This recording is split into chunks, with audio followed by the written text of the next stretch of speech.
Hi, Nick from Patchwerks here, and today I'm happy to introduce the Benjolin V2 by Afterlater Audio, which is a collaboration between Afterlater Audio and Rob Hordrick, hope I'm pronouncing that right, who came out with the original design of the Benjolin. Afterlater Audio had another Benjolin design, which was called the Juggler, and this one is the successor, and I'm really excited to talk about it.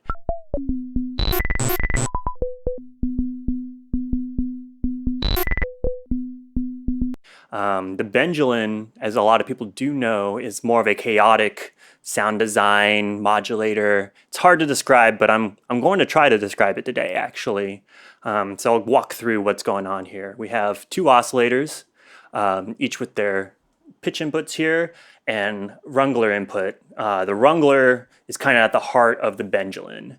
The wrangler, which I'll explain later, creates what they call kind of chaotic random step modulation, which can go also into audio rate and feedback into the oscillators and the filter. So both of those run into the wrangler. I'll explain that soon using the data. And then those will run into our filter here. And the filter is nice because this resonance, when I turn it up, and you'll hear this in the sound demos, it doesn't actually self-resonate. It gets kind of poppy, which is great for the sort of sounds that come out of this thing. It also has normalization to the wrangler for modulating the cutoff frequency, which gives it kind of a bubbly, poppy sound. And we also have CV inputs here to modulate the oscillators, but they're also fed into each other. So when I turn this up, oscillator 2's triangle wave is modulating oscillator 1, and oscillator 1's triangle wave is modulating oscillator 2. So that's kind of what we have here. And over here, let me turn up these so we get a clearer view of what's going on. But this green line here is oscillator 1, and this blue line is oscillator 2. And right now we're just monitoring the pulses because that's what drives the wrangler. And the wrangler output is here on the red line. So you can see already how they're kind of interacting with each other, but I'll slow it down and we'll really dive into that.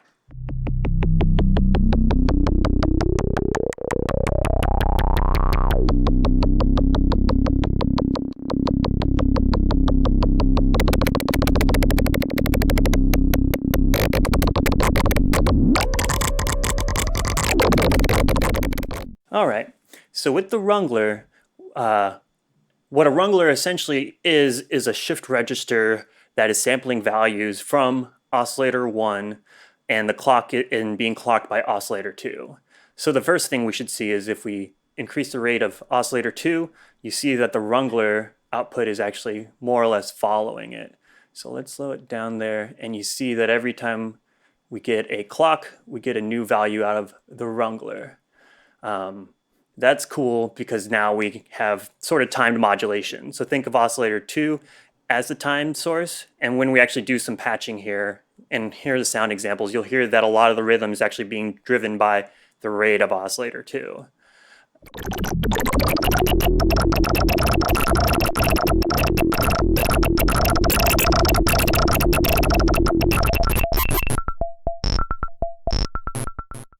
How oscillator 1 is functioning in this is that at the wrangler we could choose between 8 and 16 steps or 127 steps.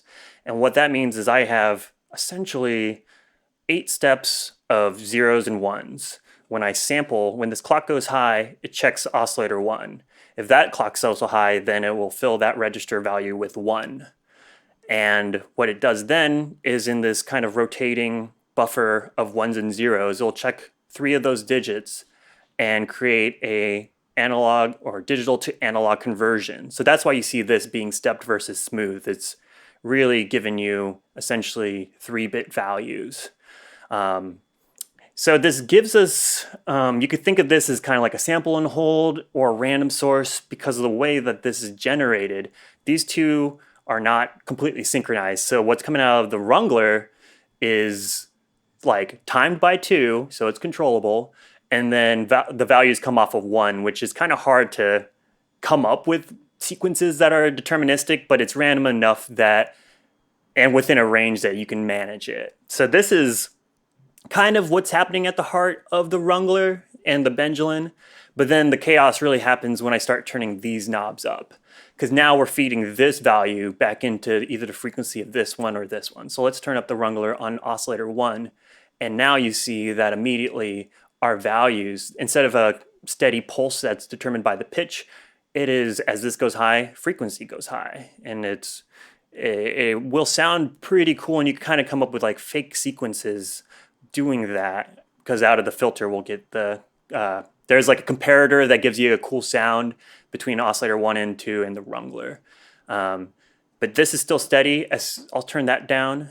And then if you want to, you can create a feedback loop by having the wrangler output influence 2. So now you can see output 2, and it's bipolar. So I usually, as I turn the wrangler up, I like to turn the pitch up to compensate. And it is a very wide pitch.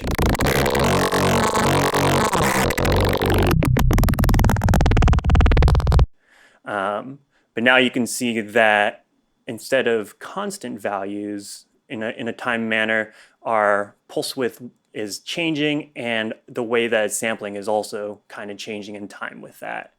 And the last thing about the wrangler is that we have this change knob here. So if we wanted to stop feeding in values from oscillator 1, I could turn the change all the way to the left, and now you can see that we have a sequence that is repeating. A 16-step sequence, it kind of seems like. And as I turn the pitch of oscillator 2 up, it will go through that quicker. So oscillator 2 still affects the wrangler output, but oscillator 1 does nothing because it's no longer sampling. And at noon, it is now allowing all those bits to flip, so we're going to go back to being more or less completely random. So with that in mind, we'll see a couple of sound demos, and keep in mind what I talked here to see if you could kind of decipher how we're getting those sounds. But at the heart of this thing, it is about chaos and randomness. You could only rein it in just a little bit. So also keep that in mind. That's why I love the Benjolin, is that you don't know what you're going to get out of it. And with the filter being kind of poppy and soundy, like you could kind of convince yourself that this thing is writing something that's deterministic, but it is almost completely random as soon as we start turning up our wrangler outputs, or wrangler knobs here.